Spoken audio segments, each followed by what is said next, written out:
আসসালামু আলাইকুম। দেশি কুকিং লাইফস্টাইল আপনাদের সবাইকে স্বাগতম। আশা করছি আপনারা সবাই ভালো আছেন। আমি আলহামদুলিল্লাহ ভালো আছি। দেশ ও দেশের বাইরে যে যেখান থেকে আমার আজকের ভিডিওটি দেখছেন, আপনাদের সবাইকে জানাই পবিত্র মাহে রমজানের প্রীতি ও শুভেচ্ছা। এই যে রান্নাবান্না দিয়ে ভিডিওটা শুরু করে দিয়েছি। আজ হচ্ছে দেশি মুরগির বাচ্চা রান্না করব। তো প্রথমত মশলাটা কষিয়ে নিয়েছি, সব ধরনের মশলা দিয়ে পেঁয়াজটা ভেজে, এরপরে গরম মশলা ভেজে হলুদ গুঁড়ো, মরিচ গুঁড়ো, ধনে গুঁড়ো, তারপরে হচ্ছে জিরে গুঁড়ো, আদা রসুন পেস্ট সব কিছু দিয়ে মশলাটা কষিয়ে নিয়েছি। এরপরে এই যে একটা মুরগি আনাম দিয়ে দিয়েছি, গোটা মুরগি। তো আমার ছেলে হচ্ছে গোটা মুরগি খাবে, তো বড় মুরগি কিন্তু একটা পুরো খেতে পারবে না, সেই জন্য এই যে দেশি মুরগির বাচ্চা এনেছিলাম 5টা। তো ওর জন্য একটা হচ্ছে গোটাই রান্না করে দিচ্ছি, আর আমাদের জন্য সব ছোট ছোট করে পিস করে নিয়েছি। আর এই মুরগিগুলো খেতে না ভীষণ ভালো লাগে। একে তো দেশি মুরগি, তারপর হচ্ছে ছোট বাচ্চা, আর এগুলো কিন্তু স্বাস্থ্যের জন্য খুবই উপকারী এই মুরগিগুলো। তো প্রথমত এই গোটা মুরগিটা একটু কষিয়ে নিয়েছি। ছোট যে পিসগুলো কেটেছি ওইগুলো কিন্তু রান্না করতে বেশি সময় লাগবে না, অল্প সময়তে সিদ্ধ হয়ে যাবে। কিন্তু এই যে গোটা মুরগিটা, এটা কিন্তু সিদ্ধ হতে একটু সময় বেশি লাগবে। তো এদিকে আমি মুরগিটা চুলায় বসিয়ে দিয়েছি, পাশের চুলায় শাক ভাজি করে নিচ্ছি। এখানে সেচে শাক ভাজি করে নিচ্ছি, আরেকদিন সেচে শাক ভাজি করেছিলাম। তো আমার কাছে তো খেতে ভীষণ ভালো লেগেছে, এজন্য আবার এনেছি। তো বন্ধুরা, যারা ভিডিওটা দেখা স্টার্ট করেছেন এখনও যারা একটি লাইক দেন, তারা প্লিজ একটি লাইক দিয়ে ভিডিওটা কন্টিনিউ করুন। তো এদিকে কিন্তু মুরগিটা অনেকটাই কষানো হয়ে গেছে। এখন হচ্ছে আমি যে মুরগিগুলো কেটে রেখেছি সেই মুরগিটা দিয়ে দিব। তো মুরগিটা দেখতে কিন্তু ভীষণ ভালো লাগতেছিল, আর আমার ছেলে খেয়েছে, মাশাআল্লাহ ও অনেক খুশি হয়েছে খেয়ে। আর এই যে কাটা মুরগিগুলো দিয়ে দিয়েছে, যেগুলো কেটে রেখে দিয়েছিলাম। তো এখন হচ্ছে কষিয়ে নেব। তো সেই সারাদিন রোজা থাকার পরে যখন ইফতার করি, তো যেদিন ইফতার একটু ভারী কিছু খাওয়া হয়, সেদিন কিন্তু আর সন্ধ্যা রাতে ভাত খেতে ভালো লাগে না, খাইও না। খাই শুধু ভোর রাতে। তো ভোর রাতে কিন্তু ঝোলের তরকারি তেমন একটা খাওয়া হয় না, ভালো লাগে না খেতে। একটু শুকনা শুকনা খাবার, ভুনার তরকারি এসব কিন্তু খেতে ভালো লাগে। তো এই জন্য আজকে এই যে মুরগিগুলো ছোট ছোট করে কেটে নিয়েছি, এটা একটু ঝাল দিয়েছি, তবে অতিরিক্ত বেশি দিই নাই, লিমিট অনুযায়ী দিয়েছি ঝাল। তো একটু ঝাল ঝাল করে আর কি ভুনা করবো শুকনা শুকনা করে। আর এটা খেতে তো মাশাআল্লাহ অনেক ভালো লেগেছে, আলহামদুলিল্লাহ। এটা তো আমি গত রাতে সেহরিতে খেয়েছি, তো ভীষণ ভালো লেগেছে। আর এদিকে শাক ভাজিতে কিন্তু আমি একটা বোম্বাই মরিচ দিয়ে দিয়েছি। এখন হচ্ছে শাকটা বাগার দিব, শুকনো মরিচ আর পেঁয়াজ রসুন ভেজে শাকটা বাগার দিয়ে দিচ্ছি। আর এই শাক ভাজিটা খেতে এত ভালো লাগে, আমার হচ্ছে শাক ভাজি দিয়ে আমি ভাত বেশি খেয়ে নিই, তারপরে হচ্ছে তরকারি দিয়ে একটু খাওয়া হয় আর কি। তো এদিকে কিন্তু আমার মাংসটা প্রায় কষানো হয়ে গেছে, এখন হচ্ছে একটু ঝোলের পানি দিয়ে দিব। আর মুরগিগুলো ছোট হলে কি সিদ্ধ হতে কিন্তু ভালোই সময় লেগেছে, একদম কম সময়ও লাগে নাই, অনেকটা বেশি সময় লেগেছে। যেহেতু দেশি মুরগি, এটা একটু সিদ্ধ হতে সময় লাগে। তো এই যে ঝোলের পানি দিয়ে দিয়েছি, এই পানিটুকু আবার চাল করে সম্পূর্ণ শুকিয়ে নেব। এই যে দেখুন আমার হচ্ছে রান্না কমপ্লিট, শাক ভাজিটা তো আগেই হয়ে গেছে, আর এখন হচ্ছে যে মাংসটাও হয়ে গেছে, এটা নামিয়ে নেব এখন। যে দেখুন কাটাগুলো কত বড় একটা লেগ পিস, আপনাদেরকে একটু দেখিয়ে দিলাম। তো এরপরে হচ্ছে এই যে ইফতার বানিয়েছিলাম, তা আমি কিন্তু ভিডিও এডিট করার সময় একটু ভিডিও উলট পালট হয়ে গেছে, আগের ভিডিওটা পরে দিয়েছি, পরের ভিডিওটা আগে দিয়েছি। তো এই যে ইফতারগুলো ভেজেছিলাম হচ্ছে বিকালে, আর রান্নাবান্না কিন্তু করেছিলাম ইফতারের পরে। তো পরের ভিডিওটা আগে দিয়ে দিয়েছি আর আগের ভিডিওটা পরে। এখানে আমি আজ ইফতারে হচ্ছে সিঙ্গারা বানাবো, কলিজার সিঙ্গারা। তো কলিজার সিঙ্গারা বানানোর জন্য এখানে প্রথমে পুরটা তৈরি করে নিয়েছি। এখানে প্রথমে পেঁয়াজ আর কাঁচামরিচটা ভেজে নিয়েছি, এরপরে গরম মশলা দিয়ে দিয়েছি, এলাচ, দারচিনি, লবঙ্গ আর তেজপাতা দিয়ে একটু ভেজে নিয়েছি, আর আদা রসুন পেস্টও ভেজে নিলাম। এরপর সামান্য পানি দিয়ে দিয়েছি। এখন দিয়ে দিচ্ছি সামান্য পরিমাণে মশলা, হলুদ গুঁড়ো, মরিচ গুঁড়ো, ধনে গুঁড়ো, জিরে গুঁড়ো আর স্বাদ মতো লবণ দিয়ে এখানে আলুটা কষিয়ে নেব। এই যে আলুগুলো আমি কিউব করে কেটে নিয়েছি, সিঙ্গারার মধ্যে যে এরকম থাকে আর কি আলু। তো আপনারা তো অনেকেই জানেন সিঙ্গারার মধ্যে কী ধরনের আলু দেওয়া থাকে, কিভাবে কেটে দেওয়া হয়। তো আলুটা কষানোর জন্য একটু পানি দিয়েছি, আর এই যে এখানে কলিজাগুলো দিয়ে দিলাম। তো আরেকদিন আমি বাসায় কলিজা, ফ্যাপসা, তিল্লি রান্না করেছিলাম। তো তিল্লি আর ফ্যাপসাটা খাওয়া হয়ে গেছে, কিন্তু এই কলিজাগুলো খাওয়া হচ্ছে না। এগুলো জাল করতে করতে এখন একদম ভাজা ভাজা হয়ে গেছে। তো কি করব, এগুলো এই যে আলুর সাথে দিয়ে সিঙ্গারা বানিয়ে নিব। তো খাওয়া হয়ে যাবে আমাদের ইফতারিতে। তো খেতে কিন্তু মাশাআল্লাহ খুব ভালো লেগেছে। আর আমার যখন পুরটা তৈরি করা হয়ে গেছে, ওই শেষ পর্যায়ে আমি একটু কাঁচা পেঁয়াজ দিয়ে দিয়েছি। তো এখানে হচ্ছে সিঙ্গারার শিটগুলো বানিয়ে নিচ্ছি। তো অফ স্ক্রিনে তো আমি আটাগুলো গুলে নিয়েছি। আর আজ কিন্তু শুধু সিঙ্গারা বানাবো না, সিঙ্গারা বানাচ্ছি আর চিকেন বান বানাবো। তো সিঙ্গারার রেসিপিটাই একটু শেয়ার করার চেষ্টা করেছি। আর চিকেন বান তো এর আগে কয়েকবারই আপনাদের সাথে শেয়ার করেছি, সেজন্য আর চিকেন বানটা আজকে শেয়ার করি নাই, তবে ভাজার সময় একটু দেখিয়েছি। তো বন্ধুরা, যারা আজই প্রথম আমার ভিডিওগুলো দেখতেছেন, আজ যারা আমার চ্যানেলে প্রথম ভিজিট করেছেন, ভালো লাগলে আমার চ্যানেলটি সাবস্ক্রাইব করে আমার পাশে থেকে যাবেন। আপনারা যারা এই ধরনের লাইফস্টাইল ভিডিও দেখতে পছন্দ করেন, চাইলে আমার চ্যানেলটি সাবস্ক্রাইব করে পাশে থাকা অল নোটিফিকেশনটি সিলেক্ট করে রাখতে পারেন। তাহলে যখনই আমি নতুন ভিডিও আপলোড করব, সঙ্গে সঙ্গে নোটিফিকেশন আপনাদের কাছে চলে যাবে।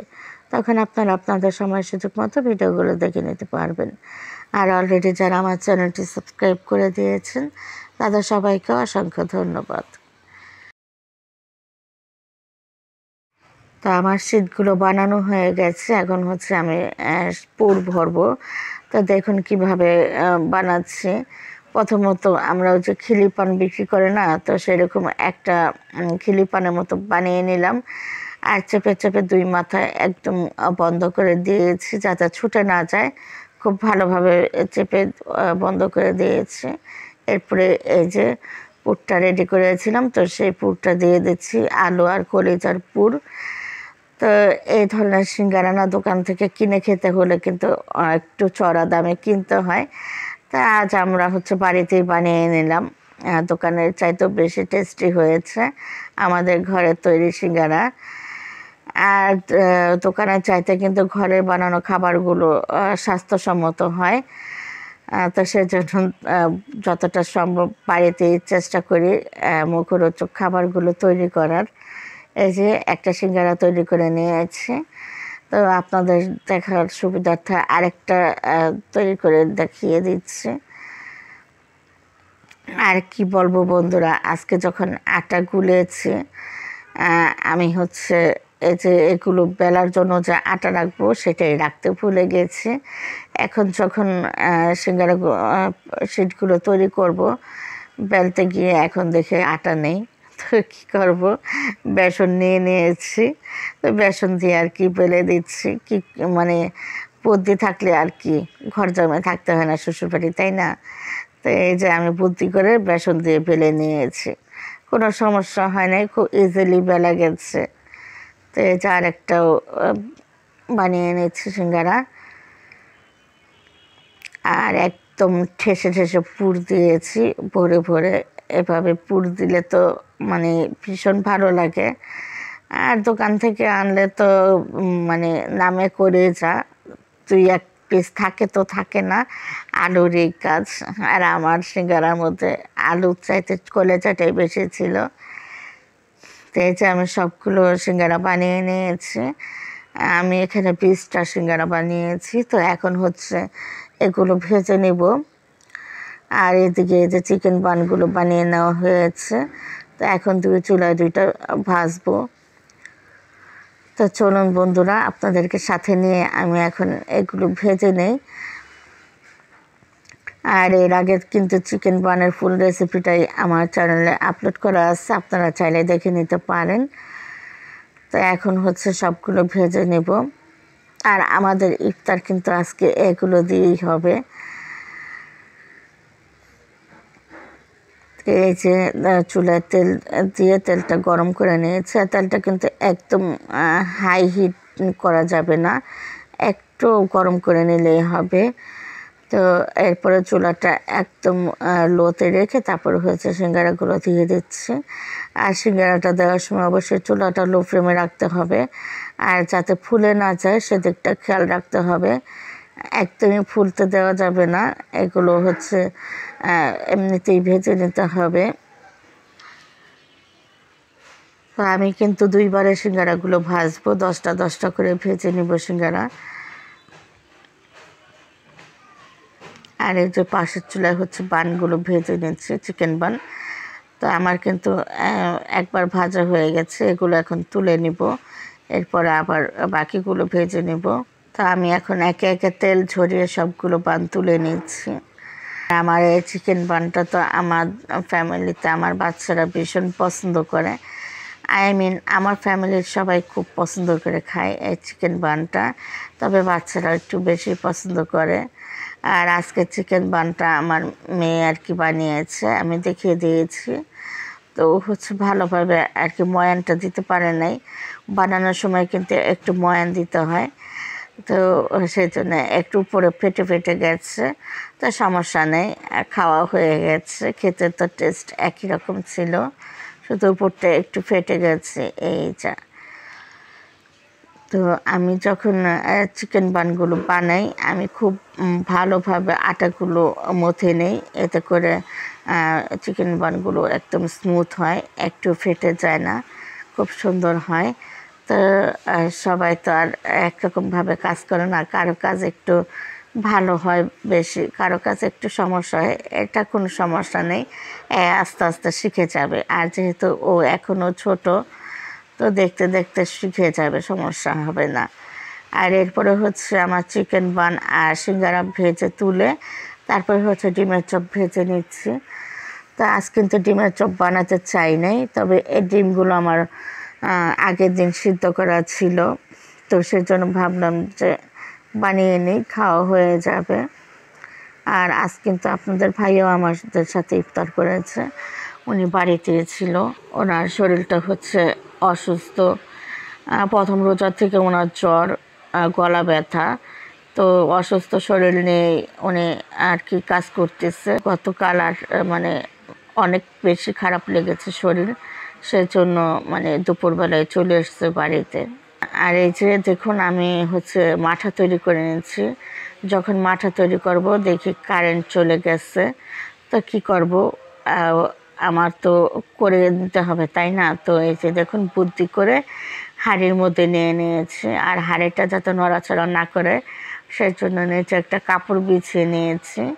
তো এখানে আমি টক দই নিয়েছি, এরপরে চিনি, তারপরে হচ্ছে লেবুর রস আর নর্মাল লবণ আর বিট লবণ দিয়ে তারপর হচ্ছে ডাল ঘুটনি দিয়ে অবিরত ঘুটে বানিয়ে নিয়েছি মজার মাঠা। ভীষণ মজা লেগেছে খেতে, আর অবিরত নেড়েচেড়ে আমি ফেনা তুলে নিয়েছি। মাঠার মধ্যে কিন্তু ফেনা না হলে ভালো লাগে না খেতে।